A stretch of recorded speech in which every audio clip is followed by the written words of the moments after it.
Okay, we've got a few people in the room, so I think we might crack on with things and get into it. It looks like Michelle's not here yet, so I'm not sure if she's going to be able to join us or not. She looks like she's offline at the moment. And I'm not sure if Harshit's going to be here, but we'll get the show on the road anyway. It's quite late for Auli, so I think Auli's going to have to drop off towards the end of the space. So thanks for staying up and burning the midnight oil with me, mate, but we'll get into things now. So GM BasedHeads, my name is Gerry, and welcome to another Based Space, a place for the BasedHeads community to come together and discuss all the happenings from BasedAF headquarters, Web3, and the broader metaverse. Today, I'm joined by several amazing community members, but before I introduce them, if you're new here and wondering what BasedAF is, here's my elevator pitch. BasedAF is a viral content creation monster, producing viral entertaining content to rival the likes of Mr. Beast, pushing the limits of human experience and expression by exploring emerging technologies, such as augmented reality, artificial intelligence, Web3 technology, and of course, virtual reality. Think of it like MTV, but for the metaverse. And it's powered by the BasedHeads, a set of digital collectibles with untold powers, your virtual backstage pass, where you can star in the action, help shape the narrative, and even share in the spoils. So joining me today is Auli, our favorite Spaniard in all the metaverse. How are you going today, Auli? GM, Gerry, I'm doing good. Yeah, good, mate. Good. It's been a crazy week with just this absolute explosion in all these AI technologies, and I'm sure we'll dive into some of that during the show. But yeah, it's been a good week, and having a great time playing with all this stuff. For sure, it's been great to see all the fun stuff that the community has been experimenting with and exploring in the chat. It's a lot to keep up with, and especially if you wanna kind of like play with all these AI tools, it's crazy. But yeah, it's been a very, very fun week, and we're seeing, especially maybe because of the last video, but we're seeing a lot of community members actually starting to get very interested into AI tools and actually start to experiment and share their experiences. So that's very cool. Yeah, absolutely. It's something that I've sort of, started to peel the layers of the onion back on myself. I had not really used AI at all. And I don't know, in the last week, something's, I was like trying to keep the tide back, I guess. I'm like, okay, finally, I need to actually delve into some of this stuff, especially as I am a content creator. It makes sense to explore a lot of this AI tech and work out, what works for you. And, some of it's producing entirely new streams of content where, you don't need to be behind the camera yourself, but you can still make some entertaining and interesting stuff. So I guess that's what the Effluence AI stuff is aiming towards, obviously poking fun at that whole experience. So with that in mind, I might just do a quick wrap up of everything that's gone down over the last week. So a bit of an update. Robin himself is basically coming to terms as where we are as BasedAF and where it fits in. It's like what its product market fit actually is with this absolute explosion with all the AI tech. It's just like, shifting sands, basically. There's so much going on. And I think that's kind of confused everyone a little bit. It's like, okay, where do we fit in? What is the focus? So I feel like BasedAF is going to be broadening out a little bit rather than just saying it's a metaverse content creation studio. It's probably going to be far more sort of wide ranging and just covering general tech, in general, and how it's affecting humans and the human experience and the human stories around that. So that's going to be really interesting. So last week we saw the Effluence or Effluence AI YouTube, Twitter, and website launched. And it's somewhat a social experiment on the stupidity of paid influencers and AI itself. So obviously it's a bit tongue in cheek, and it's designed to see if any normal people who haven't been exposed to BasedAF kind of fall for it and think that it's a real thing. So I'm sure there'll be a follow-up video around some of that, and that might be what this week's content is about. I'm not entirely sure. But the promo vid has clocked up over 8,000 views in less than a week. So that's pretty impressive. And the Tech Tuesday style videos look to be coming back, and that Robin used to do at the Defiant. And his video on Friday of last week was basically a precursor to that, where Robin discussed some of these dodgy AI projects and bundled the Effluence product into that as well to help try and create the illusion that it's a real thing. So that will be fun to see what comes out of that. Next up, Robin wants to have a daily show style where it's a satirical comedic take on the latest news and Web3 trends. So that'll be fun to sort of see that play out and what the actual format ends up being, whether it's just going to be Robin, but being a bit sort of cheeky with the news or someone else, I'm not too sure, maybe a virtual character. That'll be interesting.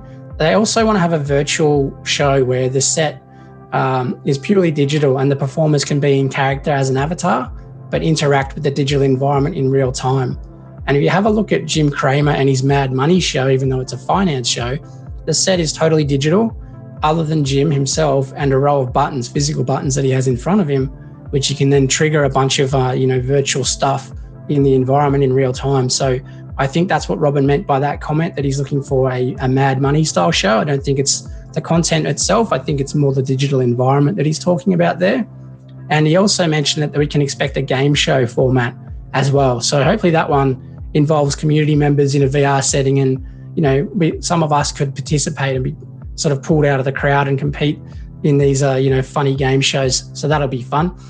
All right, next up, Luke and Robin are going to be putting their heads together this week to work out a bit more around the format for the regular podcast.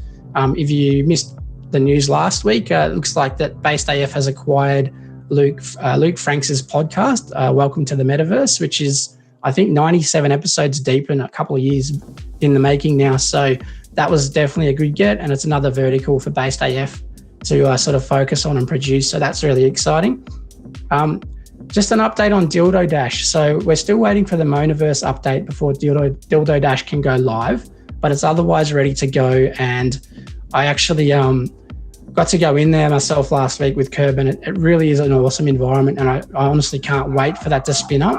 And I can see that that'll be a social setting that we'll all get to enjoy. I'll just shut the window here. The dogs next door are going ballistic. Sorry about that. So yeah, they're just waiting for that Monaverse update, and that's to help sort of protect it from being, botted and exploited. But they basically, they realize that there's no real way around it entirely, because as you've seen with AAA games, even like Call of Duty and whatnot, there's still people that have workarounds and cheats even in that environment in these massive games. So anything digital, someone will reverse engineer it somehow and work out how to cheat it when there's an economic incentive. So they're going to sort of time gate access. So you'll have like an hour to get in and play and try and win, which limits the time someone can reverse engineer stuff. And they'll do that several times. And each time that there's another, an hour to participate, there'll be an extra platform visible that you'll be able to get to. The other platforms in the meantime are invisible. So you've got to try and guess through trial and error and work out where the next platform is. And you can imagine how tedious that is going to get. Me just playing with it with about 15 platforms that I could see still took me about 5 minutes to master. So yeah, you've got to be pretty handy with the gaming to be able to exploit it, to actually win it without exploiting it. So they're going to put a video out highlighting that, it could get cheated and exploited beforehand, so they don't look like idiots basically. But that's just the nature of the beast. So the next thing I wanted to talk about, and really the last major thing, was we had that unfortunate issue with the bots with the YouTube channel on the video, the main video, the Metaverse dating show. And for about a day there, a lot of us got really excited thinking that this was organic, but it turns out that it wasn't. So unfortunately, a well-meaning community member, I think, paid to get some views, and basically it was a bit of an illusion, all of the views that we got. So, but true to their word, there was a $10,000 reward once we hit 10,000 subs, and they put it to a community vote as to whether to honor that and then how to honor that. And they've gone through with that. And I know it was a pretty divided opinion for a lot of people, but it was really encouraging to see, everyone's passion and interest around that. So that was really good to see. Just got a request for a speaker here, I think. Might have been Michelle. I'm not sure. I can't see it, so I'll invite you, Michelle, in case it was you. So what they decided to do in the end with that was they rewarded $1,000 to each of the top 10 participants who were grinding away doing the quest. So well done, guys. That's awesome work and awesome reward for your efforts. So good stuff. The end result is that basically the leaderboard is going to be cleared for future quests. So this is a great chance for everyone to start on an even playing field. Some people didn't really participate much because they came to it a bit late, didn't realize that it was there and felt, I'm never going to catch up. So what's the point? But now it's a perfect chance for everyone to get involved with future quests. So keep an eye on the announcement page in the Discord for that. Robin also did a test as a fluff in a Unreal environment setting in New York City and said that went really well, and he was running around smashing up the cars as a giant fluff, which sounded cool. And also Johnny Fraz Jr. has been seen running around in the Roblox environment. And I think Tybo was in the crowd here. I'm not sure if he's still here, but he actually owns that avatar. So if you want to pop up on the stage, just pop your hand up. Tybo, I know you like to get involved with a lot of these. Twitter Spaces, I'd love to hear your thoughts around that. But if you haven't seen the video, check it out. Robin leaked that in the Discord and it looks really, really cool. So that's the update. I might just check with XaosPrincess. Thanks for joining us on the stage. How are you going today, XaosPrincess? Thank you so much for the invite and for the yet again impressive and needed topic. Like the topics are one better than the other. And I'm doing great preparing our chatbot for Laval Virtual. And yeah, really happy to be here. Can your chatbot use GPT-4? No, we're still running on GPT-3, which allows for, let's say, more personality if you do the prompt right. But I'm on the waiting list for GPT-4, and whenever I get some time at my hands, I'm also willing to pay for like the ChatGPT premium version, which allows you to access GPT-4. Still, I seen the OpenAI's live demo, and it was like mind-blowing what it can do. So it will turn the whole space around yet again with being able, like what they do is like they combine their image AI with their speech AI, and the GPT-4 now can like interpret images, which yet again is like an amazing use case for VR, because then you can have like your chatbot react to other people's avatars and tell them like, oh, I love your purple hair or whatsoever, which is brilliant. And what I'm also hoping for is to use it like the other way around. Like if some user orders a pint of Guinness, to have it produce that as a 3D model in real time, that would be amazing. So these are like the two image use cases of GPT-4, which I'm very much looking forward to. Yeah, that sounds amazing. I hadn't actually considered that first one. So you're saying because of the text to image and image to text, the non-playing characters that are running around powered by GPT-4 will have a bit more of a visual context of what they're seeing and react to that appropriately. Is that sort of what you mean? Yeah, exactly. Because that was always like the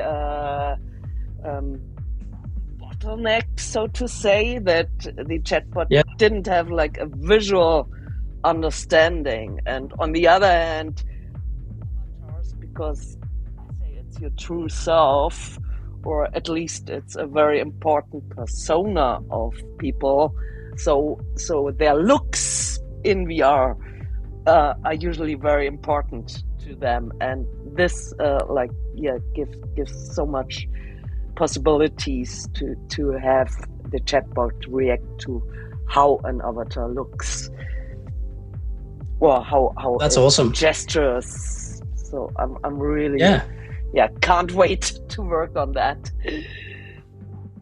Yeah, it's just going to get more refined over time too, and more efficient, I guess. And it's just going to be fascinating to see. I guess games will start to have, their own data sets within their own storage that might speed things up as well. I think one of the lags now is, people have to pay, don't they, to like credits to use, like some of these OpenAI technologies, but if they start to bring all this in-house, I can just see a lot of this becoming, far less clunky and far more just like a traditional video game, I guess, but in real time with real context around what's going on, which is going to be nuts. Yeah, this is also going to be amazing because you can have so to say, procedurally rendered NPCs with their own personality. Because up to now it was always a drag to write those dialogue trees, and whenever you encountered a cool looking NPC in a game, I remember on what was it, No Man's Sky, I fell in love with one of the ape aliens selling the guns, but then I was very disappointed that all he could talk about was guns, and I would have loved to talk more. Where do you live? How old are you? What's your favorite pet? And being able to have dynamic NPCs with their own personality, that's going to make also games so much more immersive. Yeah, absolutely. I don't know if you've listened to Luke Frank's one of his more recent podcasts about I think it's Electric Dreams. Have you seen that one? Unfortunately not, but I'm writing it down a second. I watched it listened to it, I should say, last week. I'm just trying to remember what the project's called. So yeah, there's an AI thing where I think it's based around sort of story writing and lore telling, but with AI. And they've got this thing called Electric Dreams, and you can have a look at it on the YouTube. There's a demo of it, and it's really cool. The guy just sort of types in, my dream is being on a deserted island, and this thing in real time builds a 3D environment that you can run around kind of Minecraft style. And within that, there's actual characters based off of, GPT-3 that already have these built-in identities and personas, and you can walk up to them and start talking to them. And it does take a few seconds between when you pose a question to when they answer, but you get a voice response back, that's got some decent context around it. So I'm just going to look up what it was. I can't remember, to be honest, but it was really impressive. Wow, that sounds awesome.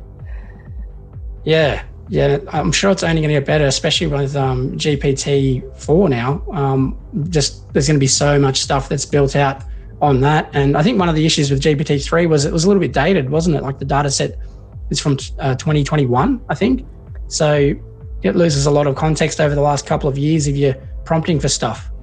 Yeah, that was very embarrassing when they released GPT-3. I remember they had in mid-2020 on the Virtual Beings Summit, they had some showcase in which somebody talked to a GPT chatbot in real time, and then it didn't know anything about COVID. And the next thing was just the month when Metaverse became a trend term, and then somebody on that Virtual Being Summit asked it and what do you think of the Metaverse? And it was explain to me what that is, I have no idea. And everybody burst laughing. That almost became a meme. Yeah. Still, you can pump it with information. For example, I did a teaser video for that Laval virtual conference, and wrote just 2 lines where we are, in which booth we are, what our program is called, and with just very,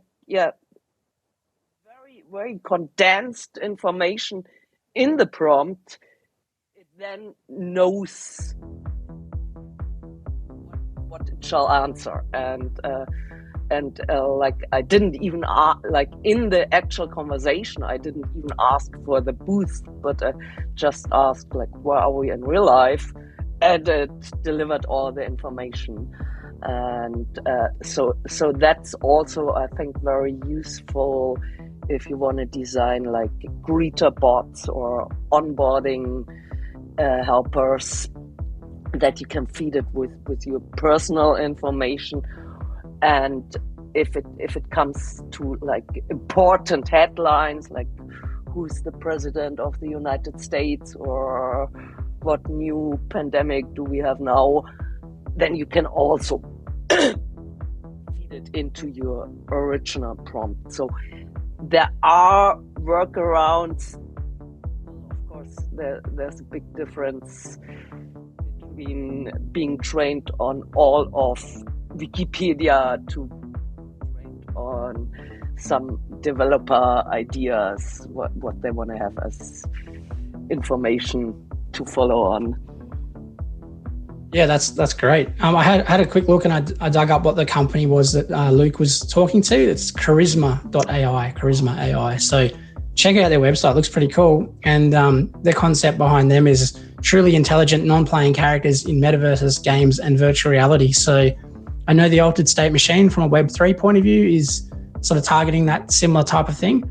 So I don't think they're really quite ready for market yet. Maybe in the next few months we might see something once the Futureverse Third Kingdom and the Root Network all launches up, and you're supposedly be able to run around, as your fluff character or whatnot, and have an embedded brain with some AI tech in there as well. So that'll be fun.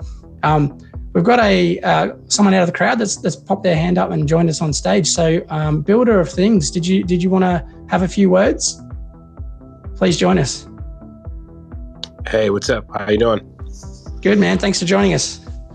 Yeah, I was just hopping into, GPT conversations and just kind of seeing what people are building as I kind of, go build or try to leverage ChatGPT to kind of build some things as well. So I've just been listening and learning a lot.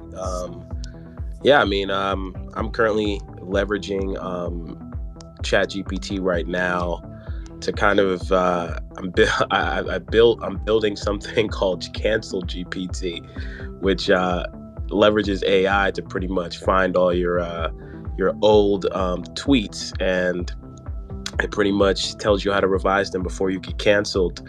So it's been. Oh, really? It has some context around it. Say, hey, this tweet, maybe not be that politically correct. Do you want to change it to this, or is it more just, hey, this is a bit dodgy, maybe delete this one? Is that what it does? Yeah, so essentially you literally input your handle or anyone's handle, and it will search your entire timeline to find a tweet that could be potentially offensive. It'll then show you the tweet, and then it'll leverage ChatGPT to give you about 3 revisions for the tweet, and it's going to pretty much tell you, why it would get you canceled if it was kind of highlighted. That's clever. That's super clever, man. I think there's definitely a market for that, and we've seen people get stuff dredged up, especially like political figures and that sort of thing. People in the public eye, in particular, get cancelled from something from 2014. I don't know if you're into crypto and Bitcoin and all that sort of stuff, but Michael Saylor, famously said, Bitcoin's a scam, it's never going to go anywhere. And, look at him now. He's like one of the biggest Bitcoin holders around. So it is pretty funny. People's perspectives change over time. And, some of us would like to have our tweets back. Yeah, exactly. I actually built the project because I had seen 2 or 3 weeks back, I don't know, it was this kid that won the NBA slam dunk contest, and right away, it was like a newcomer. He shouldn't have won, and everyone was kind of trying to get into his background. And I saw a thread that was on Twitter, like, okay, let's do our research and try to find if he's really, if he's squeaky clean as he looks. I'm like, there should be a tool for that. We have AI now, so I'm like, decided to bang it out one weekend, and now I'm just seeing where it goes, but also just popping in to see what other things are being built with GPT-4. Yeah, it's crazy how quickly it's all moving. And how have you found the experience building out on GPT-4? I mean, it's only been out for 10 days or something like that? Yeah, I mean, it's been pretty good. I think the coolest part about building on GPT-4 is you're able to really, once you understand its capabilities, you're really able to mold it to whatever use case you have, and it's able to really, hit the markers. For me, once, the biggest part of my tech was kind of being able to leverage the Twitter API to go through someone's timeline and then run it against some additional checks to see if the tweet itself was, all the tweets were offensive.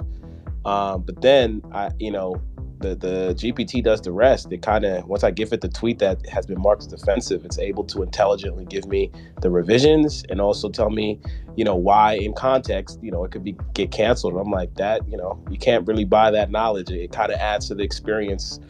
So it's been really interesting just to kind of see, it add a really, intangible part of the experience. Yeah, it'd be interesting to see how much like AI tech they actually build into Twitter itself. I mean, obviously Elon's trying to find ways to monetize Twitter, and building in certain features based around AI just makes total sense. It's actually quite difficult to use even just the advanced search to try and find certain things. I'm sure they can do a better job of streamlining some of that stuff. Yeah, for sure, man. I'm actually popping your name in right now to see if we can find something. Get some dirt on me. Hopefully I'm squeaky clean. This is not a particularly old Twitter page. I've got another profile that's a lot older. Maybe get me on that one, but I'm actually breaking into a sweat here. So. Oh, no, it looks like you're squeaky clean. It's a bit of shit posting, but it's pretty harmless. So. But yeah, I've just been listening in, man, and just checking out everyone. But yeah, I mean, honestly, if you give me any feedback on the actual webpage at some point, that'd be great. I've just been just checking out other projects and see what other people are building, because it's pretty fresh and new space. Yeah, if you've got a page, feel free to link the tweet, share it into this space so people can see it, and there's a more sort of permanent record if people stumble across this later on. Yeah, it sounds really interesting. Thanks for joining us. I appreciate you popping up.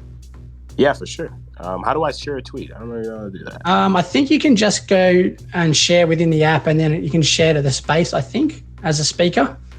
Okay. Unless it's only hosts. Maybe it's only hosts that can do it. I'm not sure. Yeah, I think I just responded to the tweet. There it is. I think I just shared it. Thanks. Thanks, Auli. Yeah.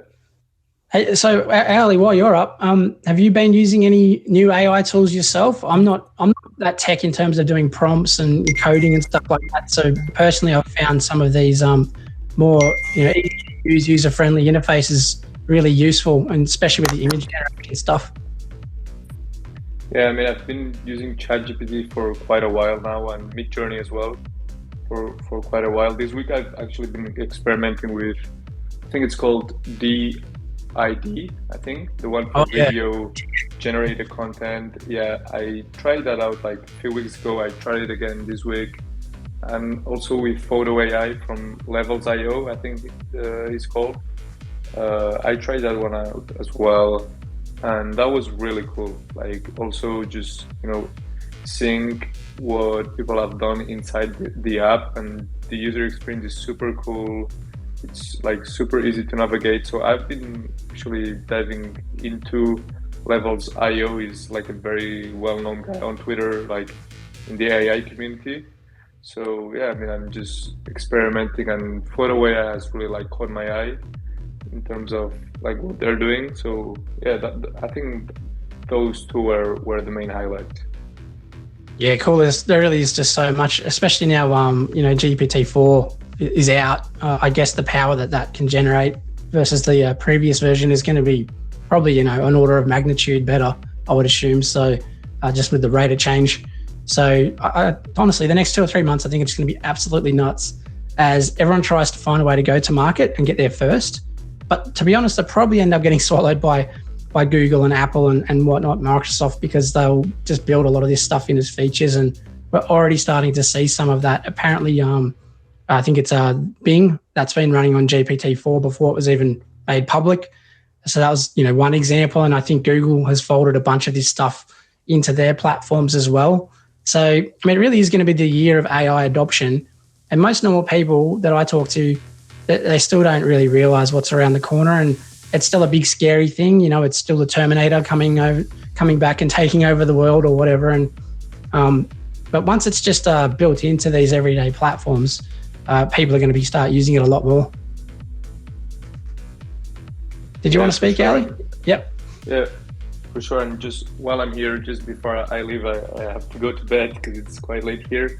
I just wanted to share with everyone in the BasedHeads community that we've really appreciated like all the feedback related to all the drama that happened around like the YouTube botting, and then what happened with Q3, and obviously it was very unpredicted, and we had to like kind of see what was the best outcome, and obviously there wasn't like the best solution, but I think we found what the community had talked about most, and we kind of synthesized all the feedback. But we're definitely looking to kind of relaunch Q3 in a new way, where we're kind of thinking and strategizing how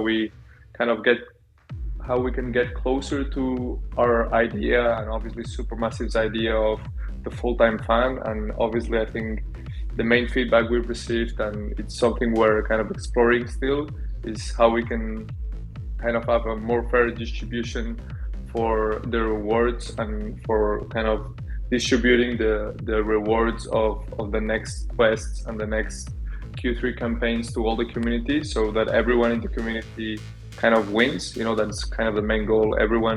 All the active BasedHeads win. Obviously, the more you participate and the more you contribute to Q3, the more you win. But that's kind of the idea we're kind of exploring right now. There's not a definite answer, but we're obviously thinking about it a lot, and we're kind of trying to move fast while also making smart moves. So yeah, that's kind of where we see that. So yeah, just wanted to kind of let everyone who's here know, and we obviously, as I said, really appreciate all the feedback from the community. And as you said, Gerry, it was super motivating to see how much the community was active during those those first couple of days, those first days, and just seeing how thoughtful the community was. That was very motivating for all of us. Yeah, absolutely. And thanks for everything that you're doing, mate. In the Discord, I know you guys would have been quite busy over the last week with all of that feedback coming in, and just trying to help people and set expectations, and in what was a pretty tough decision and thing to talk through.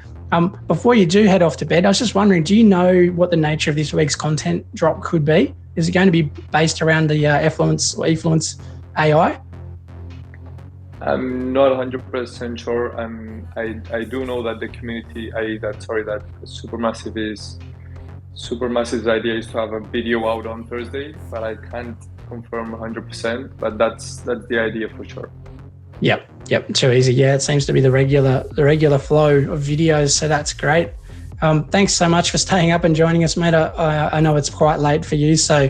But we better let you head off, or just listen as you fall asleep in bed. I see Michelle's down in the crowd, but unfortunately she's getting rugged by Twitter today, it seems. So I think she's only going to be here as a listener.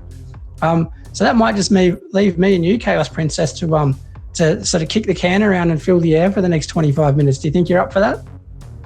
Absolutely. Fantastic. Have you seen the Effluence AI YouTube and the video that they dropped around that last week? Unfortunately not. Oh no, hanging me out to dry here.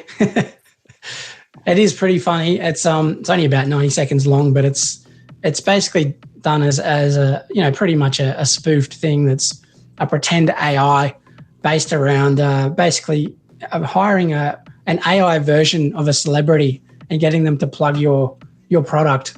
And it's done in a particularly dodgy way, but it's kind of sold as being something that's semi-believable. So it's going to be quite funny to see if anyone has actually fallen for this as a legit thing. And I can imagine that, Robin's going to have a lot of fun poking fun at those people and just the absurdity of everything that's happening right now and all this fake news that's coming. I don't know if you saw a post that Auli shared in the Discord this morning, but there's someone was getting a bit bored waiting for this Donald Trump arrest that's supposed to be happening, and it's really funny to see some of the imagery that's come out, and it's gone viral over the internet with people thinking that Donald's actually been arrested and manhandled by police down on the ground in the streets. So have a look at that if you haven't seen it. It's really quite funny. Oh, awesome. Yeah, I like them all, and I'm going to watch them all after the the space, but that sounds really fantastic. And yeah,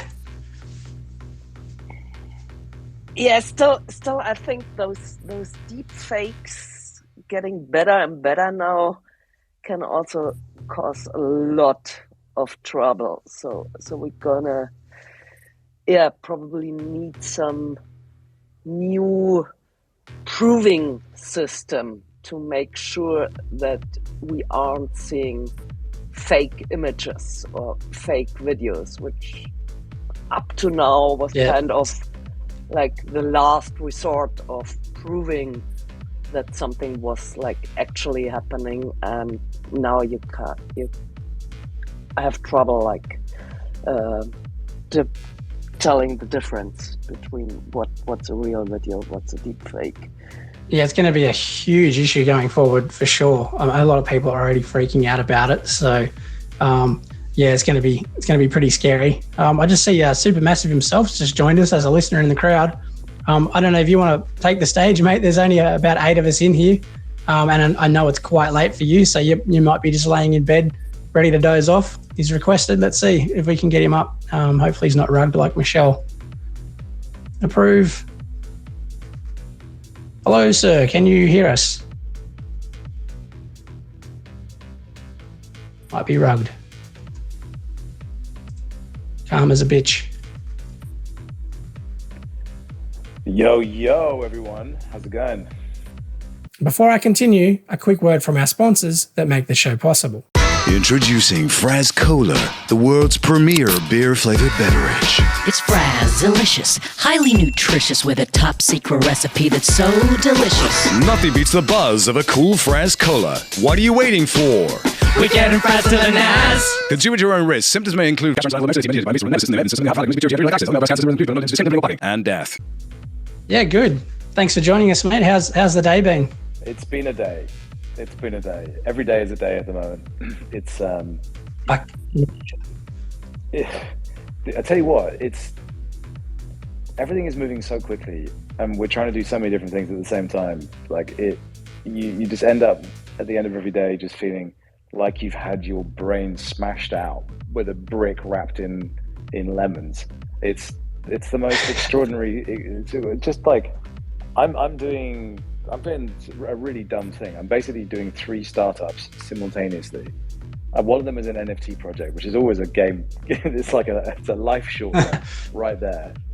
But we're in the middle especially in a bear market. Yeah, well, but that bit's okay because you can kind of, you don't get high on your own bullshit the way you would in a bull market, so that's good. But like, we're literally in the middle of one of those insane, high, world-changing, world-disrupting technological emergences.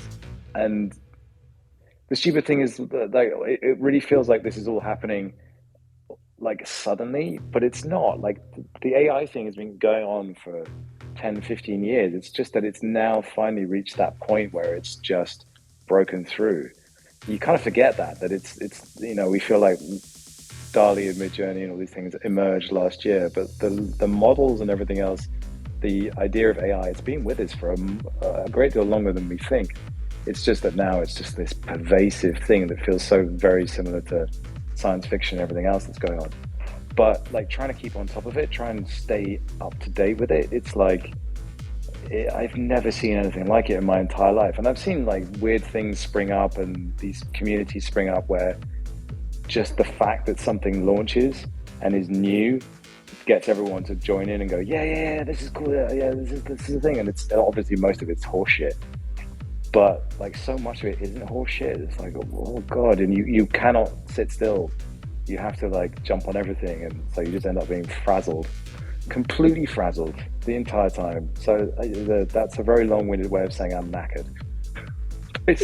Yeah, I can only imagine, mate. I mean, yeah, you're wearing so many different hats at the moment. So you mentioned it's 3 businesses that you've got. So you've got the PFP collection, the BasedHeads. You've got the content creation studio. What's the third one? Is that the brands, the physical stuff around the brands? No, or is it something else? Yeah, because the brands are basically highly specialized merch or extensions of the NFT project, and that's really cool. But the third business, if you like, is the motion capture studio, and all of these things kind of fit into each other, and they coalesce around each other. But the business of being a YouTuber full stop is a lot. The business of being an NFT project is a lot, and the business of running a very specialized, highly technical studio is a lot. But that's basically, putting those things all together is what is going to make what we do ultra special and different and weird. And like I've literally just got off a call with a company that's building a piece of technology that is like, oh fuck it. It's like this missing piece of the puzzle for me in terms of what we're trying to build with the mocap studio. And what it is, it's a natural language processor that responds pretty quickly. So have you ever like spoken to a chatbot like character AI or these kind of things? If you speak to them, they take quite a long time to respond to you. This one is 500 milliseconds, so it's not immediate, but it's pretty quick. But that's not really the amazing thing. It's more who's behind this and where he's positioning this thing. He's a guy called Jesse Liu, and the first integration they've done is with the game Cyberpunk. So basically what it is the demo I saw was you would type in something like Harry Potter turns evil and decides to take over the world. And then it would spit out a screenplay, and it would be in screenplay format of that story. And it's not a long screenplay, but it's a decent length. And then the AI would read that story for you. And there's different ways of kind of configuring it so that happens. And that doesn't sound that sexy or exciting, but it's kind of interesting when you see it happen in front of you. When the guy pitched it to me, he said, what we want to do is we want to build Westworld. And then you go, yeah, but Westworld ends really badly with all the NPCs killing all the humans. Like, I don't know, but it's not that. But what they've done is they've taken this engine, the quantum engine, and they've plugged it into Cyberpunk so that it's a mod that you can add to the game, and it turns any NPC into a character that you can interact with off script. So these NPCs have scripts, and the game has a script, and all this game world stuff. But the NPCs now have their own backstory and can talk to you in ways that they weren't originally programmed to. So it's not scripted. It's just working within the story world and it's coming back to you in real time. And that stuff is wild. And so sounds amazing. Yeah, you interact with NPCs quite a lot anyway, but what you'll find if you play a game like, for instance, Fallout or Grand Theft Auto, is that you bump into like limitations on what they can say pretty quickly, because if you just keep asking the same character the same thing, you run through the 4 or 5 loops that they have pretty fast. This just removes loops completely, and now it's like it can talk to you, and you can set the entire rules of how these characters interact. So I mean, I can give you a glimpse of where we've gotten to with the mocap studio, because I think probably what you'll think of what we're doing is basically just VTubing, and to a degree it kind of is, but it's so much more than that. Because if you think of it, like, basically what I'm able to do, I get in the mocap suit and I have 25 square meters that I can play within, which is not a lot, but it's still more than most people have. And that space is represented in Unreal Engine. Now, Unreal Engine, basically what most people use it as is as a passive set. So it's like a digital backdrop. Like the Mandalorian, it's just, you're taking photorealistic items, placing them in a volume, and then shooting against that. So it's just like a green screen, basically. But Unreal Engine is so much more than that, because it's obviously a game engine. And so the test that we did this week was putting me in a game world that looks like New York, but instead of it just being the New York set, it's New York live, which means that there are cars moving around. It means that there are people moving around, and those cars could crash into me. So we've got basically a test where I'm piloting a fluff, and a car drives into the back of me, and I turn around and kick it away. And then there's other ones where I'm like, I've got a bus that's trying to crash into me, and I can push it away. And so like you're starting to see how it's not just an environment that I'm in, working as a kind of digital backdrop, but it's actually a live scene that is reactive to me and can be piloted by me. And this is like the next step up in terms of interactivity, in terms of creating this new brand of entertainment around, it's breaking out of simple 2D entertainment and into something completely different. And I don't really know what to call it, because like there isn't anybody doing this.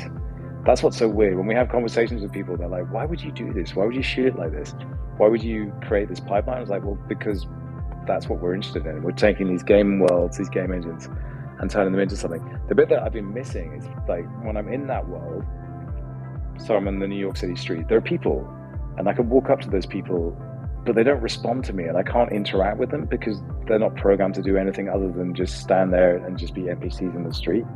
So where we want to get to next is, can I interact with a character in the world and have like a meaningful conversation with them, or argue with them because they're drawing on knowledge drawn from, let's say, you know, the headlines, so I can interrogate them about like what's happening in Trashland, for instance, at that particular point in time. And then we can build an entire story environment, story world that we can feed into that model that can be reactive to me, but it's happening in real time. That just sounds next level. It's going to be insane. It's completely insane. It's completely insane. And if I get pissed off with this character, I can punch it in the face, or I can make it dance for me. Or just delete it. Just delete them. Yeah, but exactly.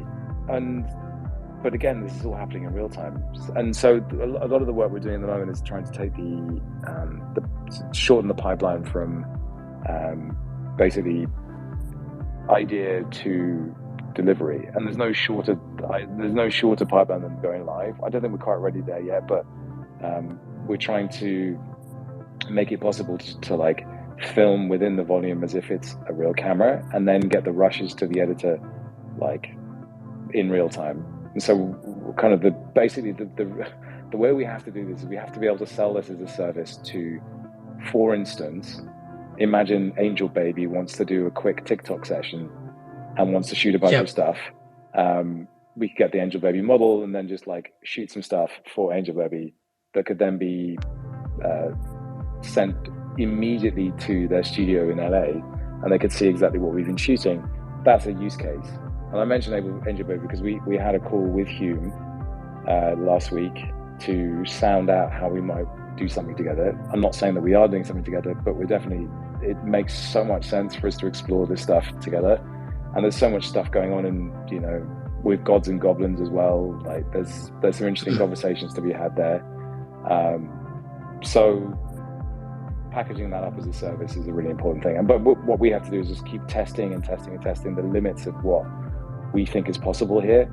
But like when I saw the demo this evening from Jesse at Quantum Engine and how it was able to generate blueprints for characters in real time in response to stuff that you said, that's what blew my mind. Like he's basically commanding a character to dance for him, and then it creates the dance blueprint in real time, and then the character started dancing, all in response to text, just spoken word.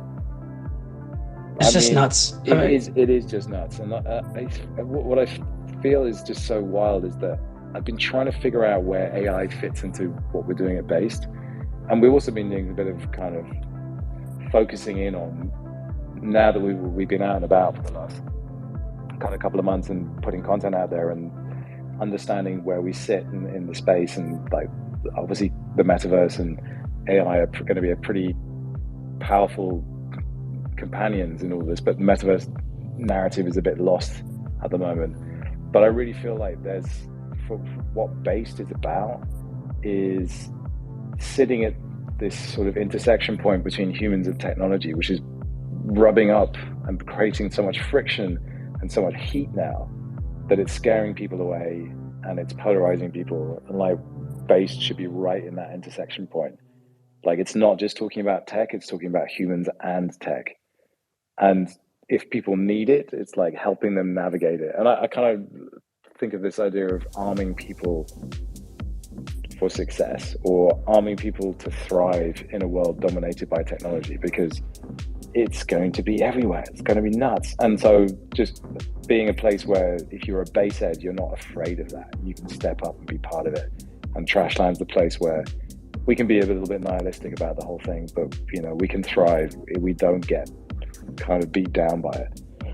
Because otherwise, if you listen to the doomsayers out there, it doesn't look good for little bitty humans in the face of all this, if you know what I mean. Yeah, definitely scary times for a lot of people, because it's just such an unknown thing. And, even for us, few people here, I would like to think most of us are pretty tech savvy and, into crypto and Web3 and all that, so have a pretty open mind. But, I've felt the fear in the last week myself, and it's just like, what the hell's coming? Like, it's so hard to know. And you just saw, 11,000 people laid off from Meta, and, those jobs ain't coming back. They're gone. They've already been replaced. So I don't know. It's just an interesting time. And to be honest, I think a lot of us that are here are really grateful that you're doing what you're doing, because we do need a voice. We do need someone on the inside that we can trust to help us through and navigate all this stuff. But you're going to be right in the middle of it, playing with it all as well, and showing people how it all works and how it can be used to be a positive thing and not necessarily a doomsday scenario. Yeah, I guess what we've been trying to do is figure out, if you were to come to Base, what do you get? What's the value proposition? And we've been playing around with lots of different formats, and I had to get back on the horse and start making videos again and start doing stories. But I also wake up every day and I am scared shitless. I'm absolutely 100% scared shitless.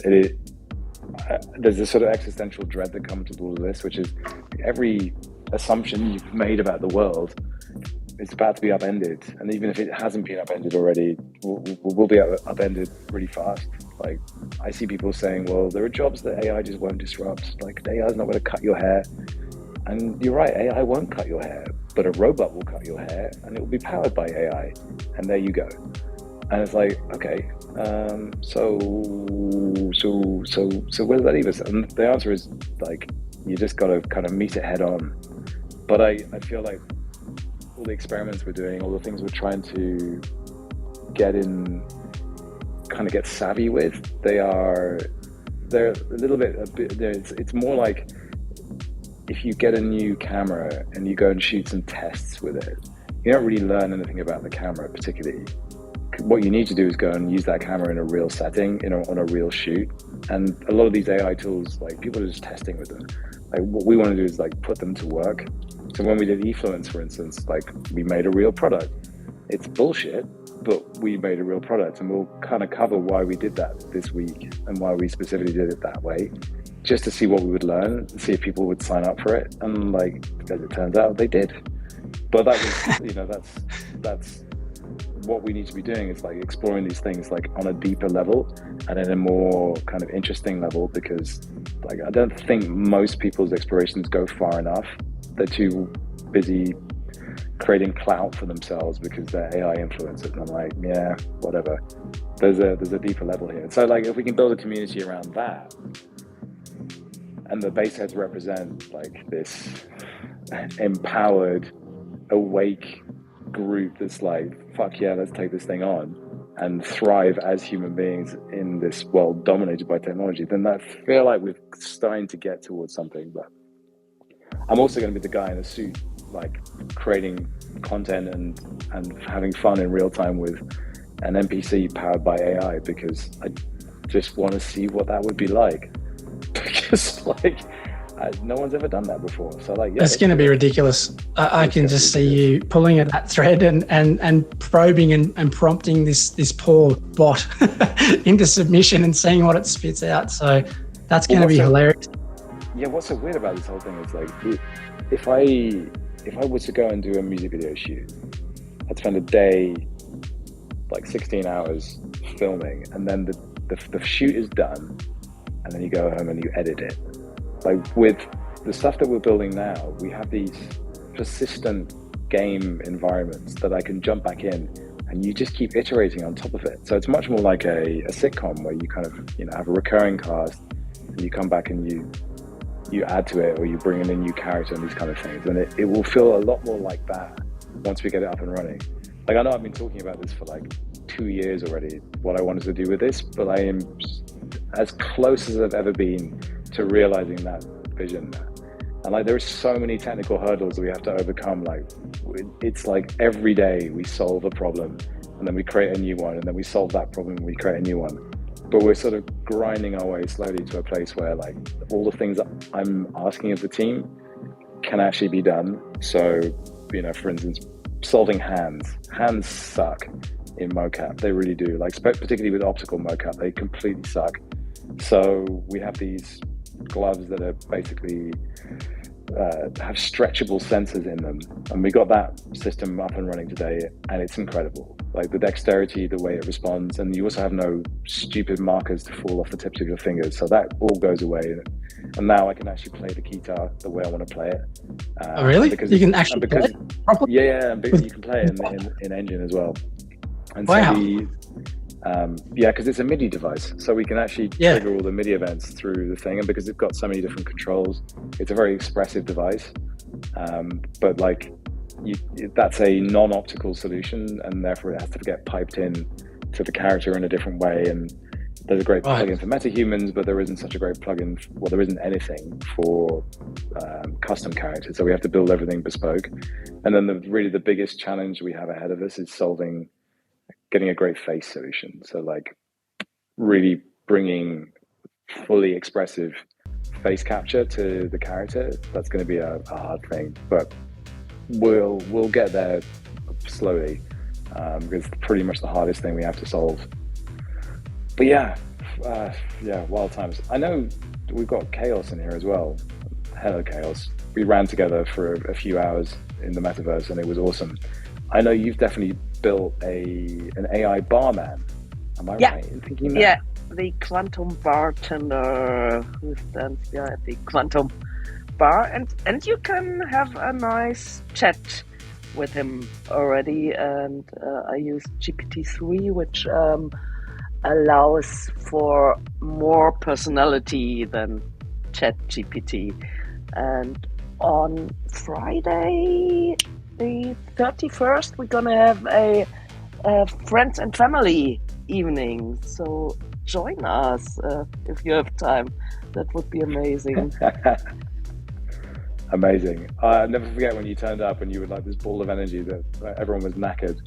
And then suddenly we had you running around, and it was like, okay, we can make this, we can do it. It was, it was wild. Oh, that was so amazing. That was one of my favorite social VR events in the last time. Did you see the finished video? No, not yet. I have to catch up on all the cool videos. Oh, yeah. Well, so we made it like a 38-minute or 36-minute documentary about the whole experience with the whole thing. So you get to see how it goes from start to finish. Maybe Gerry can hook you up with a link. Yeah, I looked a bit into the live stream, and then I was like realizing, wow, you have been on the treadmill for like 8 hours. I'm so impressed that you were still able to talk and like have conversations which actually made sense, and like big respect. But it was like also great for the folks who ran with you. Yeah, it was a wild time. But that's the thing. I just sat and watched like the first 15 minutes of that video again this evening, and it just reminded me of kind of what a ridiculous achievement it actually was. And now we're in the guts of like trying to get this channel populated with videos and make more videos, and like trying to figure out how to chase this AI story. I kind of have to remind myself that we do cool things, and we should continue to do cool things, and people will find that and enjoy it. But anyway, it's probably time for me to go to bed because I have to do a full day of shooting tomorrow. So I'm going to say goodbye, Gerry, but thank you for having me. No worries. Anytime, mate. It was designed to be while you're asleep. So thanks for joining us. It's great to hear from you, and we really appreciate you and everyone in the team and what you guys are all doing together, and we're big believers in the project. So thanks so much for joining us. Was there anyone else who wanted to get on stage and just have a quick final words? We've just run into our hour, and if anyone's keen to kick on, we can jump into the Discord and have a bit more of a chat in there. Okay, no one's popping their hands up, so I think we might wrap things up, guys. That was really nice of Robin to join us there and get some alpha directly from the man himself. So if you're new to BasedAF, check out the pinned tweets. Give it a watch. XaosPrincess, I expect you to have watched every video before next week. Thank you. Yes, And it's been a real pleasure. Thanks for joining us again, guys, and we'll catch you again next week. Cheers. Thanks so much for the space.